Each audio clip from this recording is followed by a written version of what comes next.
주보의 설교약 보시면서 함께 하나님 말씀 듣도록 하겠습니다. 7절 말씀입니다.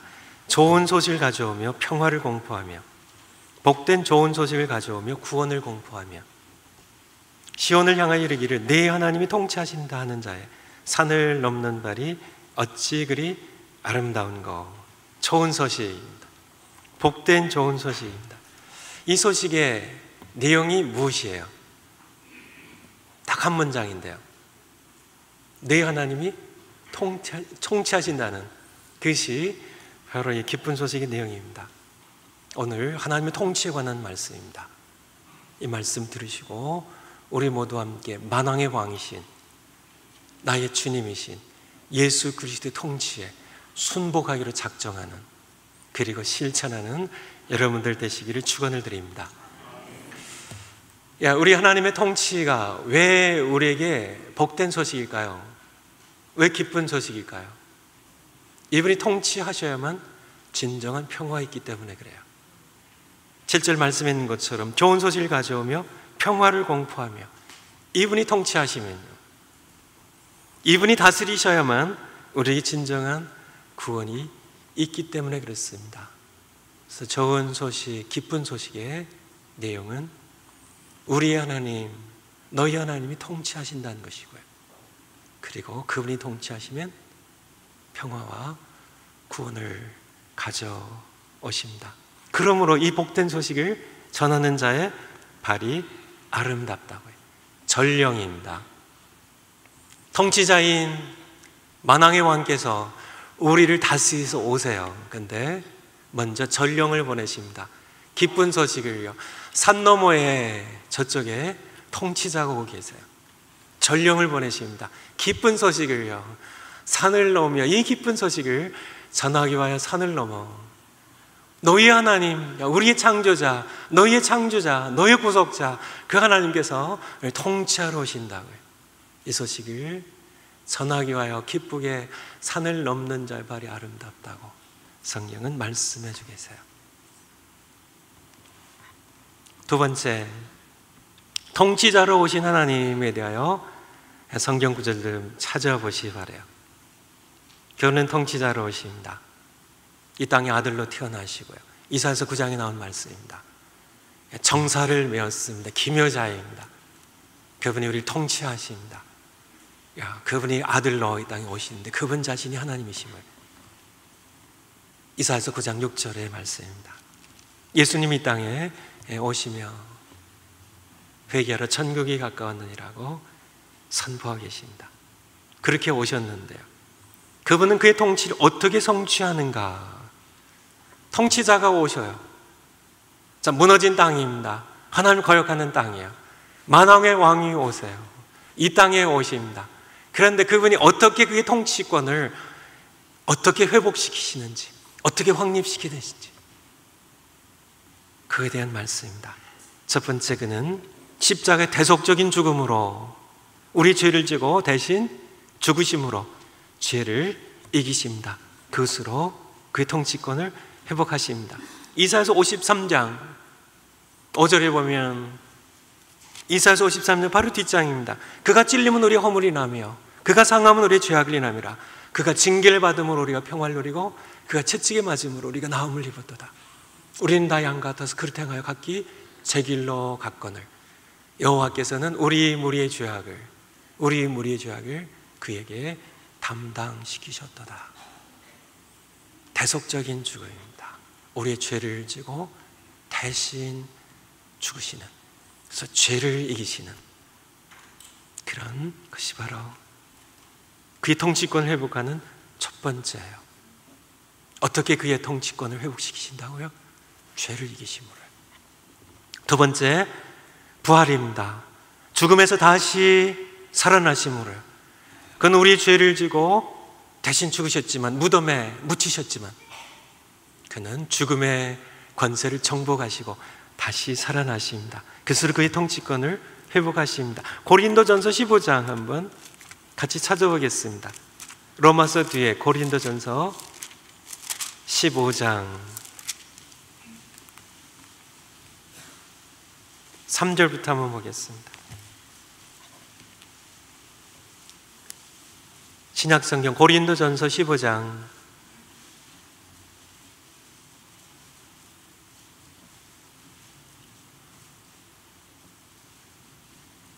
1절, 2절 복음에 관한 말씀이죠. 2절 믿으면 이로 말미암아 2절 끝에 구원에 관한 말씀입니다. 구원을 얻으리라. 3절에 내가 받은 것을 먼저 너에게 전하였노니 이는 성경대로 그리스도께서 우리 죄를 위하여 죽으시고, 이것이 예수님께서 왕으로 그의 통치권을 회복하시는 첫 번째 죽음을 이기시는, 두 번째 장사 지낸 바 되었다가 무덤에 묻히셨다가 성경대로 사흘 만에 다시 살아나사 죽음을 정복하시는 것으로 그의 통치권을 회복하십니다. 같은 장 고린도전서 15장 55절입니다. 끝에 절, 끝에 부분입니다. 고린도전서 15장 55절 사망아 너희 이기는 것이 어디 있느냐? 사망아 너희 쏘는 것이 어디 있느냐? 사망에 쏘는 것은 죄요 죄의 권능은 율법이라. 우리 주 예수 그리스도로 말미암아 우리에게 이김을 주시는 하나님께 감사하노니. 예수 그리스도로 말미암아 우리에게 죽음에 대한 이김을 주시는, 죄에 대한 이김을 주시는, 사망아 너에서 이기는 것이 어디 있느냐? 사망아 너희 쏘는 것이 어디 있느냐? 너희 쏘는 것은 죄요 죄의 권능 율법이라. 예수님께서 죄의 권세를 이기셨고요 사망을 정복하셨기 때문에요. 우리 주 예수 그리스도로 말미암아 우리에게 이김을 주신 하나님, 그분께 우리는 감사를 해야 되는 것입니다. 세 번째, 그의 통치권을 회복하시는 세 번째는 복음 전파 순종입니다. 복음을 듣고요 예수 그리스도를 믿음으로 영접하여 구원을 얻은 자들을 교회를 세우십니다. 그리고 교회는 예수님의 통치에 순복하여 복음을 전파하며 하나님의 나라, 하나님의 통치입니다. 하나님 나라의 개념입니다. 하나님의 나라, 천국의 개념은 장소를 의미하는 것은 2차적인 의미고요 1차적인 의미는 왕의 통치권이에요. 바실레이아라는 것은 왕의 통치가 통치를 뜻하는 겁니다. 하나님의 나라, 그분의 통치가 땅끝까지 확장되어 가도록 일하는 군대입니다. 싸우는 군대입니다. 이것을 통해 그의 통치권을 확립하세요. 마지막입니다. 최후의 심판입니다. 마지막 날 심판자로 오셔서 그의 통치에 불순종하는 자를 모두 심판하심으로 그의 모든 통치를, 절대 통치를 확립하시는, 온전히 세우시는 것이 최후의 심판입니다. 예수님이 땅에 왕으로 오시죠. 마태복음 2장에 보면 유대인의 왕으로 오신 이가 누구냐 이렇게 동방에서 온 박사들이 예수님을 경배하러 오죠.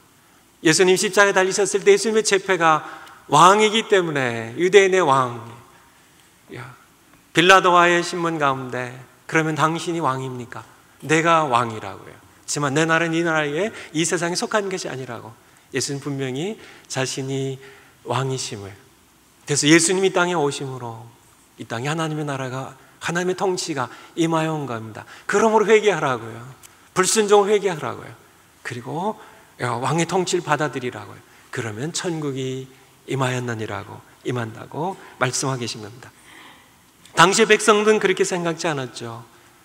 다윗의 손으로 왕이 올 때예요. 메시아가 오실 때, 통치자가 오실 때 그들이 생각하는 것은 로마 제국과 싸웠어요.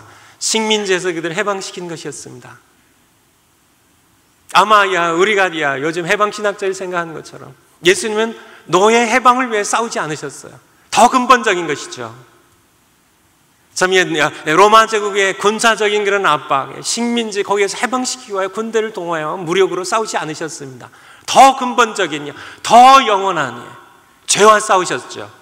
왜냐하면 죄와 싸우시 죄를 이기지 아니하신다면, 그래서 죄의 삭신 사망의 권세를 정복하지 아니하신다면 로마 제국의 식민지에서 벗어난 것이 다시 또 다른 강대국의 식민지 된 것은, 그리고 참 인간의 욕망과 죄의 세력에서 해방시키지 아니하시거든요. 노예의 제도나 어떤 것도 일시적인 해결책에 불과하다는 것은 당연한 겁니다.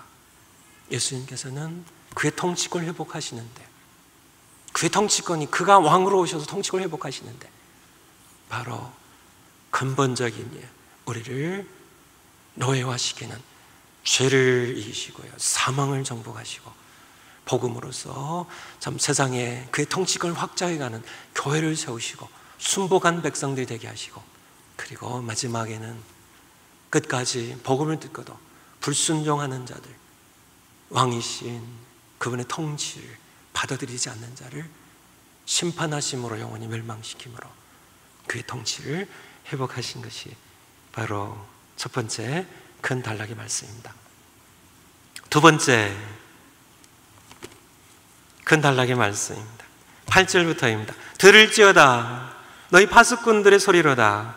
그들이 소리를 높여 일제히 노래하니 이는 여호와께서 시온으로 돌아오실 때 그들의 눈이 마주 보미로다. 무슨 말씀인가요?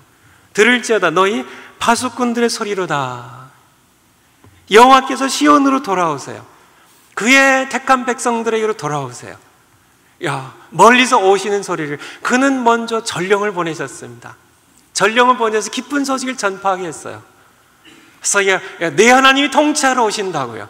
여호와 하나님 만왕의 왕께서 참 거역했던 백성입니다. 참 범죄했던 백성들이에요. 하나님께 불순종한 백성입니다. 그래서 황폐해진 백성이에요. 파괴된 백성들입니다. 그들에게로 내 하나님이 통치하신다는 기쁜 소식을 가지고 전령을 앞서 보내셨어요.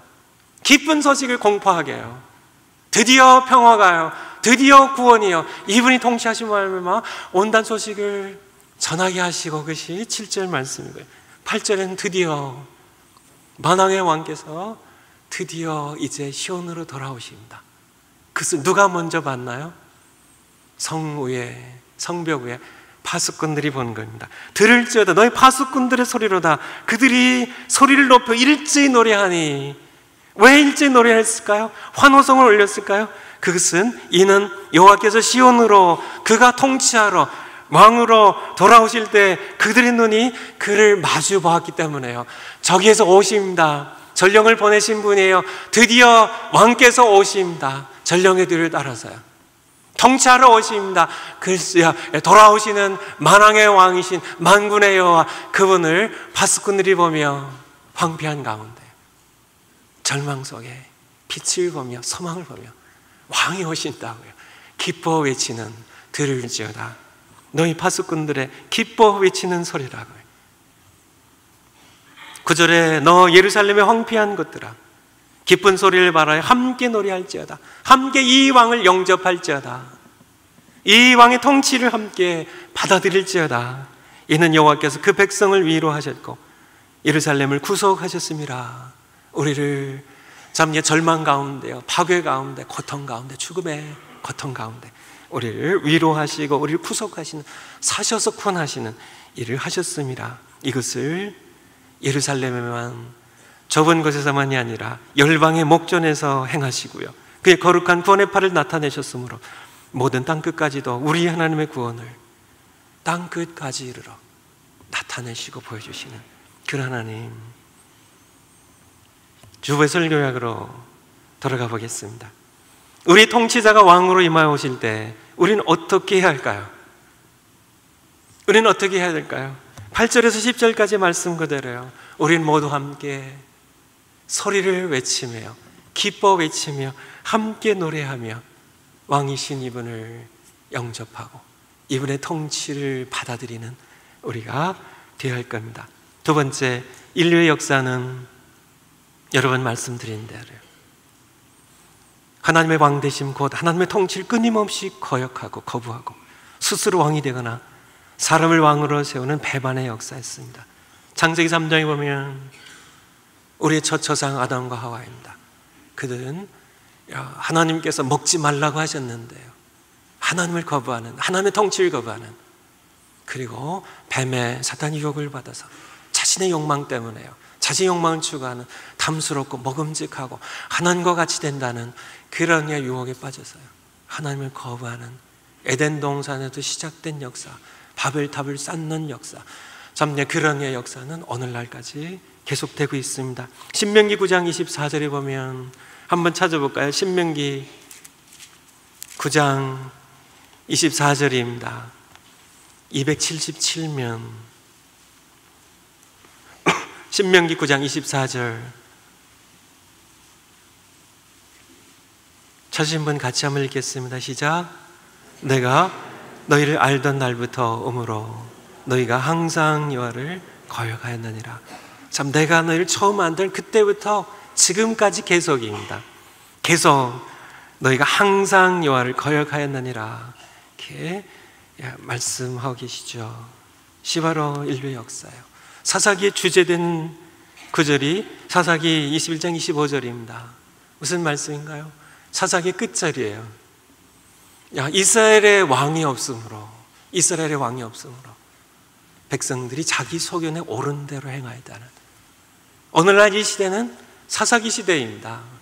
오늘날 하나님의 왕 되심을 거부하는 시대예요. 다 자기 소견에 옳은 대로 행하는, 세상은 뭐 말할 것 없고요, 교회조차도요 사사 시대입니다. 다 자기 소견대로 하는. 정말 우리 교회 왕 되신 예수 그리스도께서 우리 교회를 통치하고 계신가요? 그래서 느끼시나요? 그분이 왕이신데요, 그분은 이 교회 머리이십니다. 그분이 왕이세요. 그분 통치자로 내 하나님 통치하는 이 기쁜 소식과 함께 우리에게 임하여 오신 분입니다. 왕이세요. 그분이요, 부활하신 왕입니다. 우리 주를 대신 죽으신 분이세요. 그의 통치권을 그렇게 회복하신 분이십니다. 그분 이 교회를 진정으로 통치하고 계신다. 우리가 그분의 통치를 받고 우리가 순복하는 교회라고 생각하세요. 오늘날 교회들 어떻게 생각하시나요? 믿는 자들의 가정이 정말 그분이 왕 돼서 통치하시나요? 아니면 소견에 옳은 대로 여러분이 살아가시나요? 사사시대의 모습입니다. 사무엘상의 8장 보면 여러 번 봤었죠. 사무엘 선지자의 끝시대입니다. 이제 나이가 많았고요, 사무엘 선지자가요. 백성들이 요청을 합니다. 우리에게도 사람 왕을 세워달라고요. 열방처럼, 다른 나라들처럼 우리에게도 왕을 세워달라고요. 그때 사무엘 선지자가 실망해서요, 이 문제를 가지고 하나님께 나가죠. 그때 하나님께서 사무엘 선지자에게 말씀하십니다.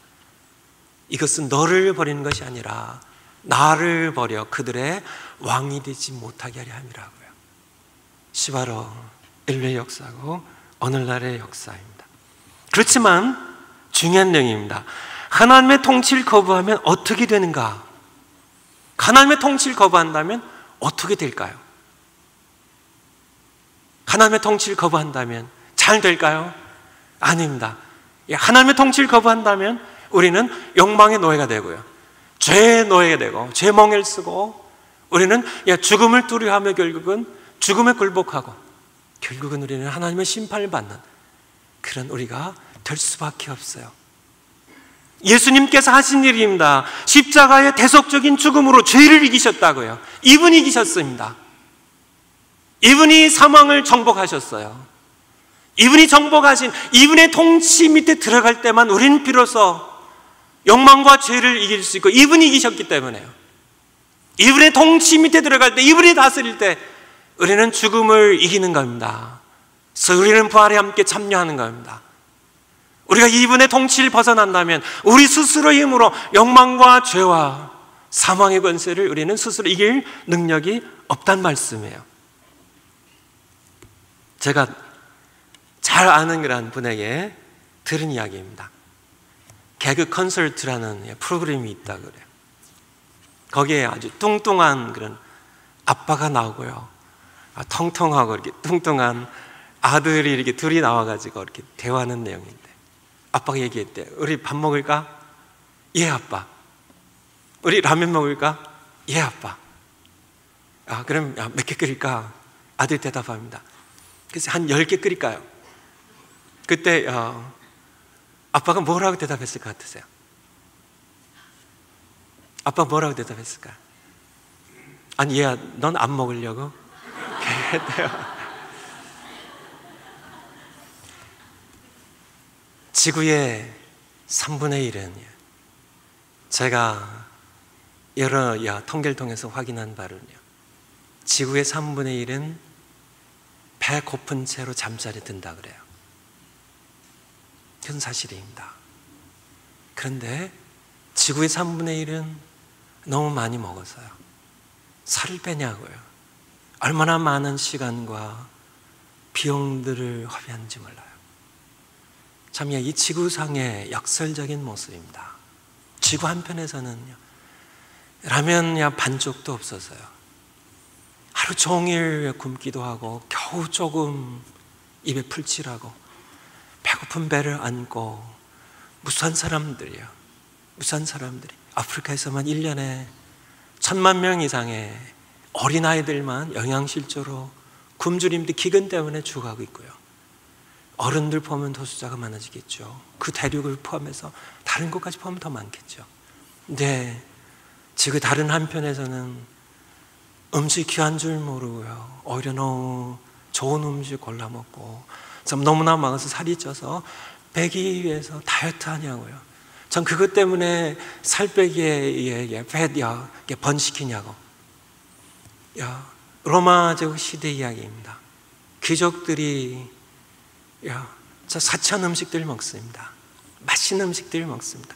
노예들이 음식을 하고요, 노예들이 다 쟁반에 가져와서 다 이렇게 갖다 줍니다. 먹고 싶은 음식도 많고 좋은 음식도 많고요. 근데 먹고 싶은 욕망이 있는데 배가 벌써 차기 때문에요. 그들은 그 욕망을, 먹고 싶은 욕망을 즐기기 위하여 나가서 먹은 음식을 토해내고요, 그 좋은 음식도 토해내고 다시 기운을 차려서 들어와서는 먹는 것을 즐겼다 그러네요. 여러 욕망 가운데 하나는 식욕에 관한 말씀입니다. 욕망에 관한 말씀이에요. 식욕에 관한 그런 것들이 오늘날도 반복되고 있는 얘기죠. 욕망 가운데 그것만 있나요? 많은 사람들 오늘 요즘 한국의 신문 기사를 읽는 것이 싫고 참 좀 겁나요. 여러분도 이렇게 대부분 아시겠지만 통영에 한 그런 남자가 10살밖에 안 된 초등학교 학생을 참 성폭행하기 위하여 납치를 하고 그러다가 죽여버리는, 제주도의 올레길에서 참 어떤 여성을 공격하고 성폭행을 하고 죽여버리는, 그들에 대한 이야기를 전문가가 그렇게 얘기를 하더라고요. 전문가의 글에 이 사람들은 자기 자신도 어떻게 할 수 없는 사람들이라고요. 아무도 말리질 못합니다. 전자 발찌를 채운다고요. 그래서 전자 발에다가 발찌를 채워서 이 사람이 가는 곳마다 이렇게 위치가 이렇게 감시를 당할 수 있게. 그것이 될까요? 아닙니다. 결코 되지 않아요. 이 사람들은 걸어 다니는 폭탄입니다. 언제 터질지 몰라요. 어느 누구도 욕망을 이길 수 있는 그런 사람들은 없어요. 사람마다 다르죠. 어떤 사람은 성욕에 강하고요, 어떤 사람은 먹는 거예요, 어떤 사람은 권력이에요, 어떤 사람은 명예예요. 명예욕 때문에요. 그래서 이게 중독이라는 표현을 쓰죠. 성중독이라는 표현을 씁니다. 클린턴 대통령. 좀 이게 달려진 얘기니까요. 어떻게 대통령의 재위 시절에 르인스키라는 그런 여성과 함께 결혼도 하는 젊은 여성과 함께 그런 일들을 하는 것, 체면이고 뭐가 없는 겁니다. 지위고 학식이고 이런 것이 아닙니다. 무엇도 못 말리는 겁니다. 중독이라는 표현을 쓰는데 성중독, 도박 중독, 알코올 중독, 여러 중독들 쓰는데 중독이라는 말을 다른 말로 쓰면 노예입니다. 노예예요. 스스로 벗어나지 못하는 겁니다. 우리가 이길 수 있는 다른 방법은 없어요. 사람들에게 욕망이 잉태하면 죄를 낳고요. 야고보서 1장 15절 말씀입니다. 욕망을 우리는 이길 수가 없어요. 필연적으로 죄를 잉태합니다. 죄는 장성하여 필연적으로 사망을 가져옵니다. 그리고 히브리서 9장 27절 말씀처럼 한 번 죽는 것은 사람에게 정한 것이고 그는 심판이 있으니 하신 말씀처럼 이 사슬입니다. 심판이에요. 욕망을 결코 우리는 로마서 7장 말씀 한번 볼까요? 로마서 7장 말씀, 사도행전 뒤에 로마서 7장 말씀,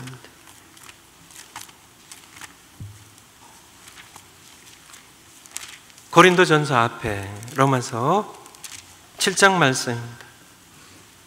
23절입니다. 로마서 7장 23절 248면입니다. 내 지체 속에서 다른 한 법이 내 마음의 법과 싸워 내 지체 속에 있는 내 안에 있어요. 죄의 법 아래로 나를 사로잡아 오는 것을 보는도다.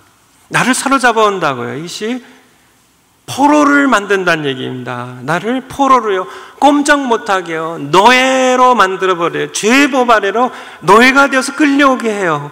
오라나는 권고한 사람이로다. 이 사망의 몸에서요, 사망이 지배하는 몸입니다.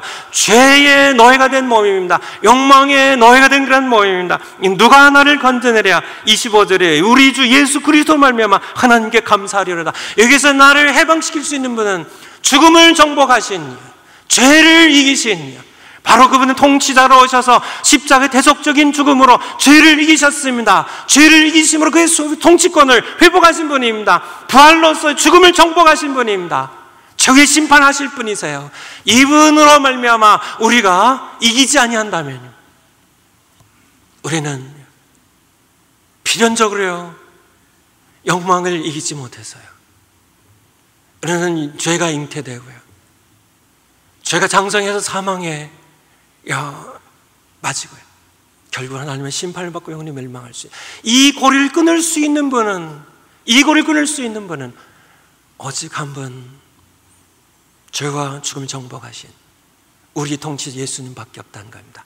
그러므로 우리는 이분을 거역한다, 이분의 통치를 거부한다면, 이분의 통치를 거부한다면, 스스로 왕이 된다면, 그대 능력으로 무엇으로도요, 우상숭배로도 종교로도요, 어떤 철학으로도요, 어떤 노력으로도, 어떤 선행으로도, 어떤 의지로도, 어떤 지혜와 지식으로도요, 어떤 무엇으로도요, 어떤 교육으로도, 어떤 과목이나 어떤 전자 팔찌할지라도 결코 죄와 욕망과 사망의 굴레에서, 멍에서 우리를 해방시킬 수 있는 분은 아무것도 없다는 얘기입니다.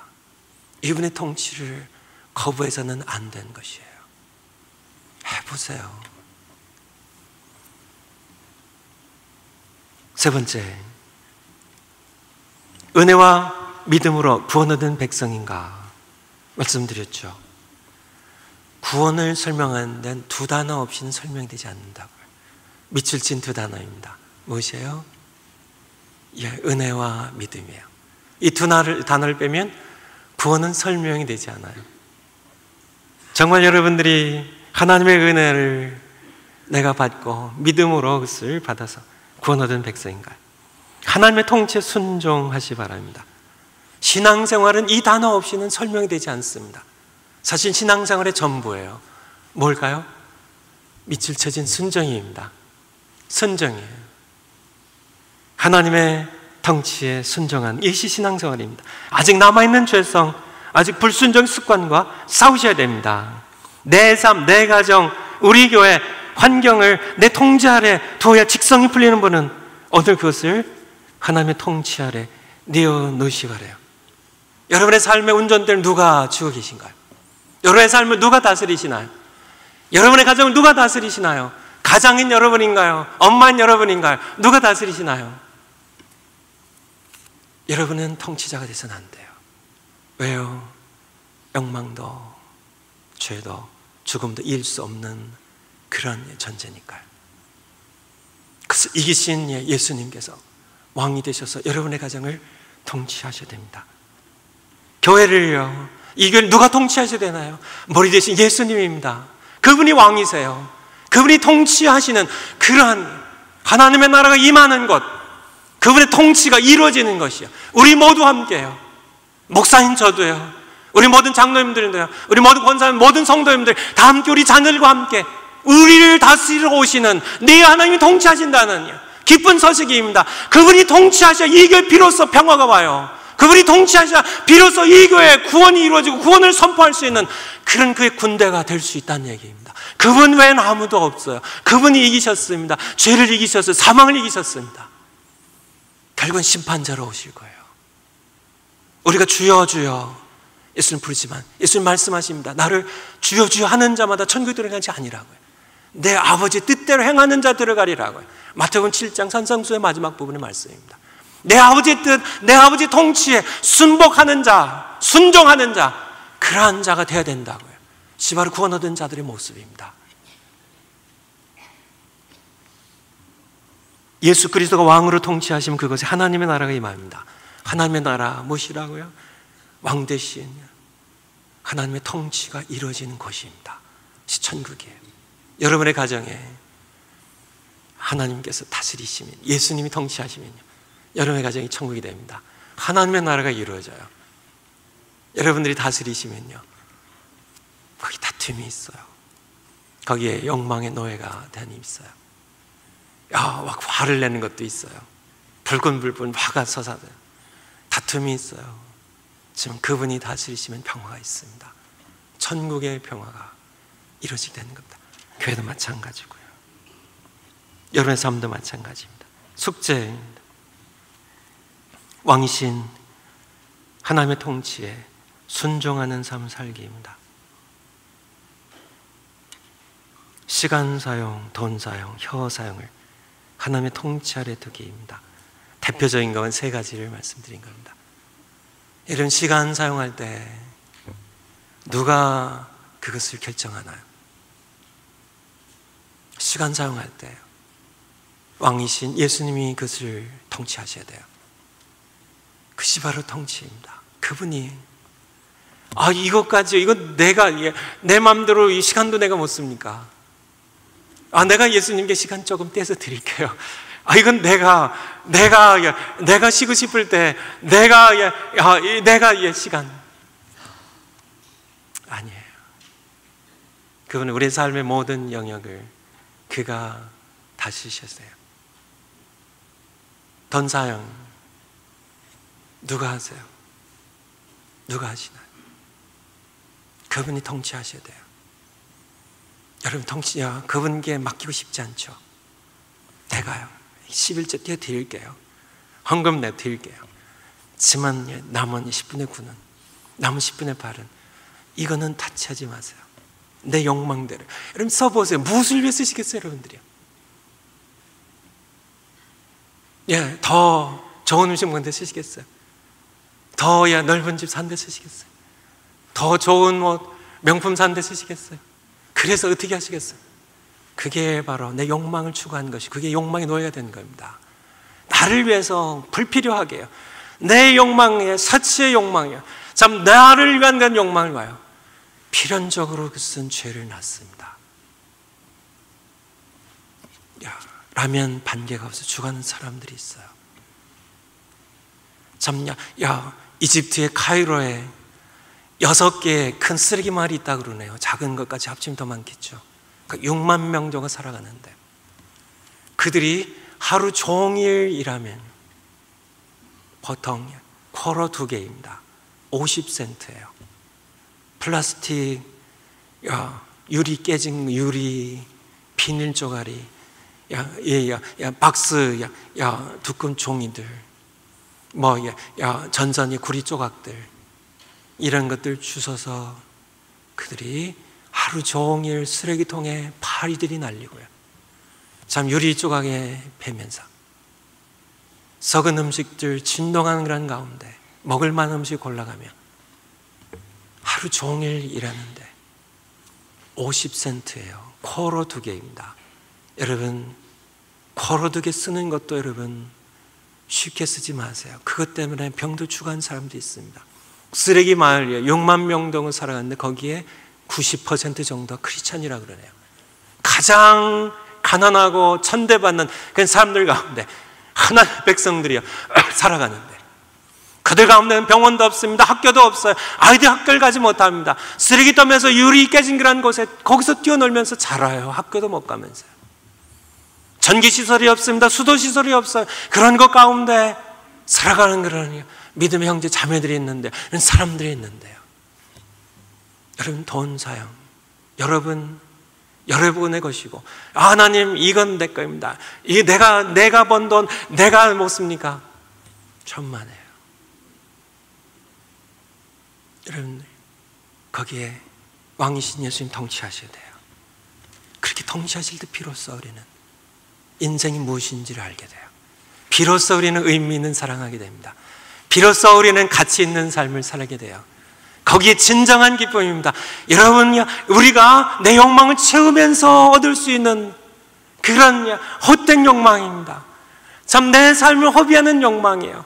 참 내 얄팍한 그런, 참 그 피상적인 그런, 나를 그냥 조금 간지럽게 하고 지나가 버리는, 그리고 더 큰 욕망으로 나를 끌어넣어가는 그런 나를 놓여 삼으려고 하는 걸 욕망에 사로잡힌 삶이 아니라 진정한 의미 있는 삶입니다. 나의 모든 영역입니다. 여기 대표적인 것만 몇 가지 드러놓은 거예요. 혀 사용이요. 이 혀, 이거 내 건데 내가 못 사용한다고요. 그래요. 여러분 뜻대로 사용할 수 없어요. 그분의 통치를 받는 겁니다. 그분의 왕 되신 의미예요. 여러분, 야고보서 3장 말씀 기억하시나요? 혀가요. 덕이 가득한 것이고요. 독이 가득하니. 참 지옥에서 나오는 불과 같다고요. 우리 생애의 바퀴를 불사른다고요.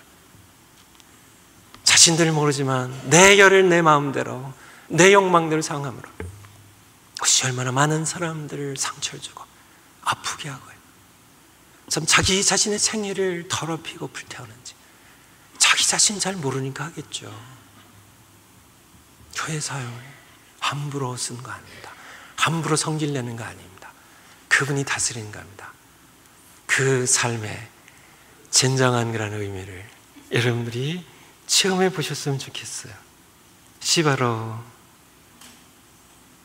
첫 번째 숙제예요. 내 하나님이 통치하신다는 내 삶의 모든 영역을입니다.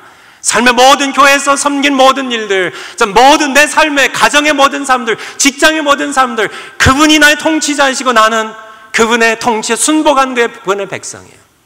그렇게 한번 살아가 보시겠어요? 어떤 하나님의 능력 역사들이 나타나는지요. 참 사랑의 힘을요, 거기서 나오는 하나님의 통치의 힘을요, 나로 말미암아 확장된 하나님의 나라를 여러분들이 목격할 수 있을 겁니다. 비로소 진정한 그분의 통치의 능력이 나타나는 가정이 그분의 나라 천국이 될 겁니다. 천국의 기쁨이, 천국의 평화가 있어요. 내 가정에, 우리 교회에요, 그분의 통치가 이루어질 때예요.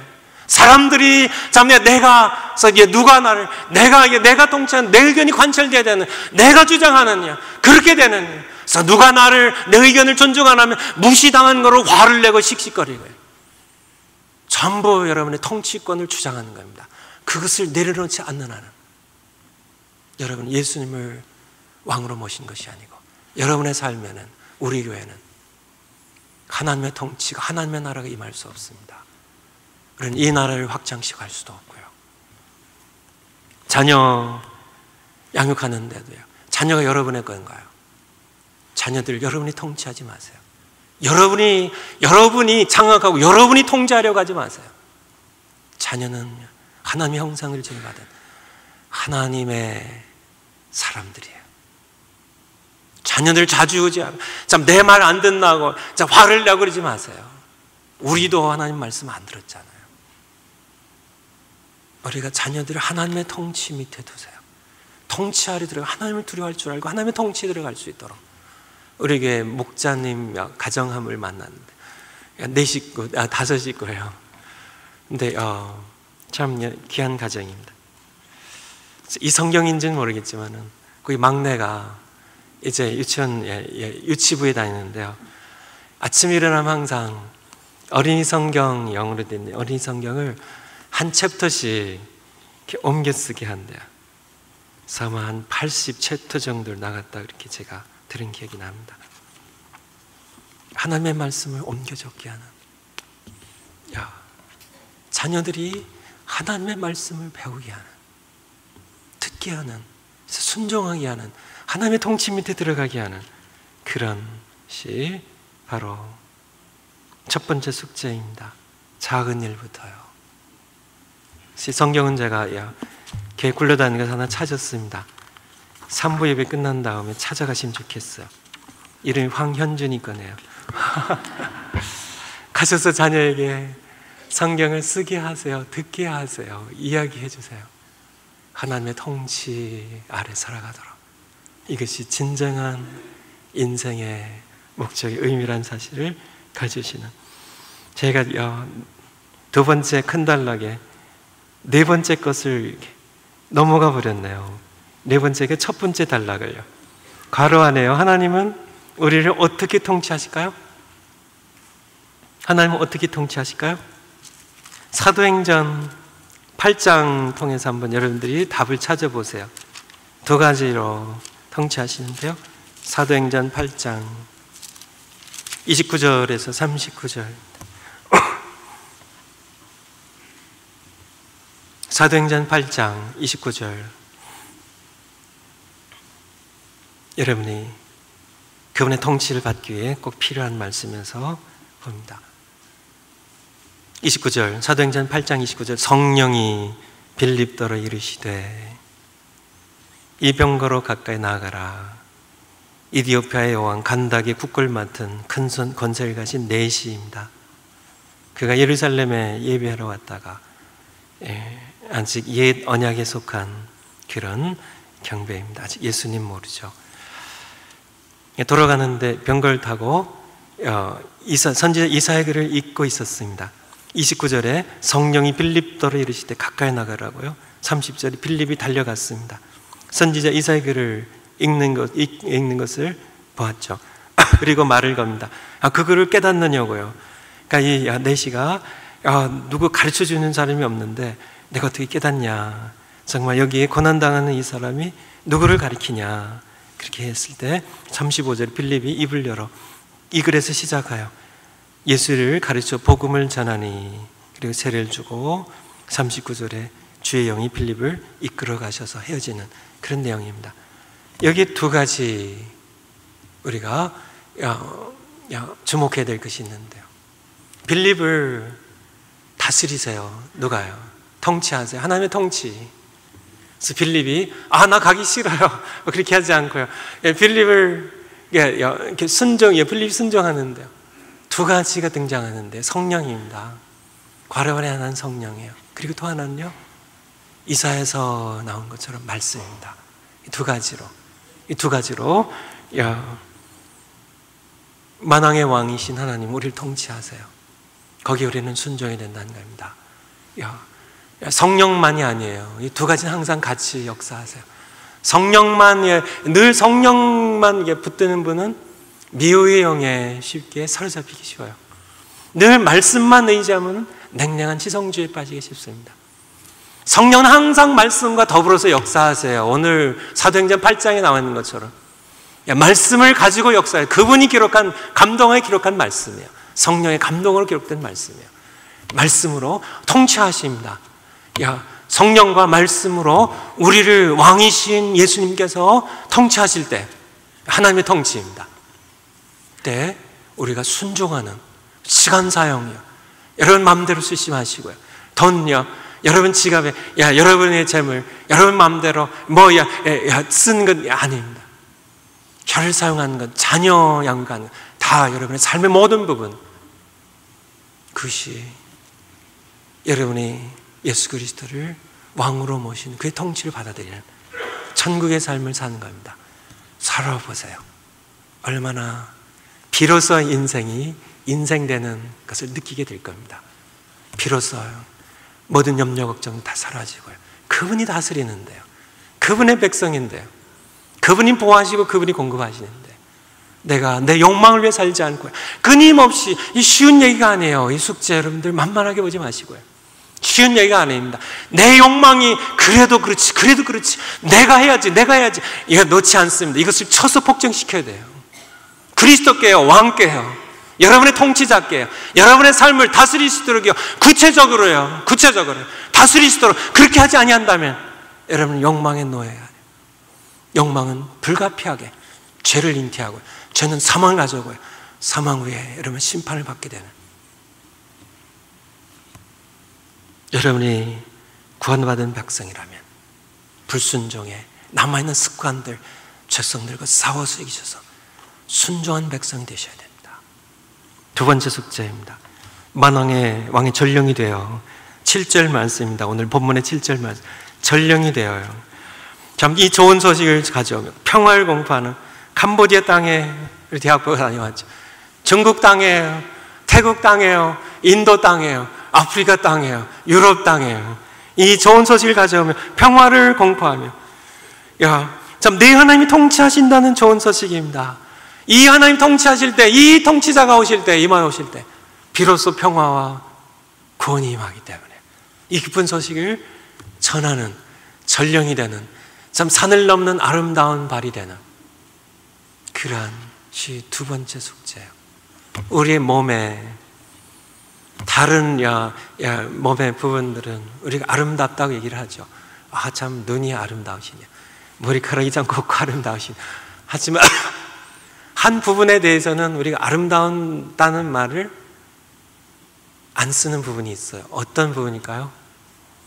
발입니다.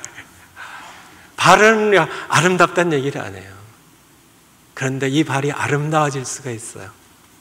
여기 보니까 네 하나님이 통치하신다는 이 좋은 소식, 이 기쁜 소식, 이 평화의 소식, 이 구원의 소식을 전하는 자의 산을 넘는 발이 어찌 그리 아름다운고. 참, 이 얼마나 기쁜 소식이에요. 통치자가 오신다고요. 나를 전령으로 보냈다고요. 이것이 선교입니다. 이것이 전도예요. 믿지 않는 그런 친구에게, 이웃에게 하나님 보내신 당신의 가정을, 당신의 삶을 통치자가 다스리기 원하십니다. 그가 나를 전령으로 보내셨습니다. 그를 영접하십시오 하는 아름다운 발이 되는 그러한 여러분들 되시기를 축원드립니다.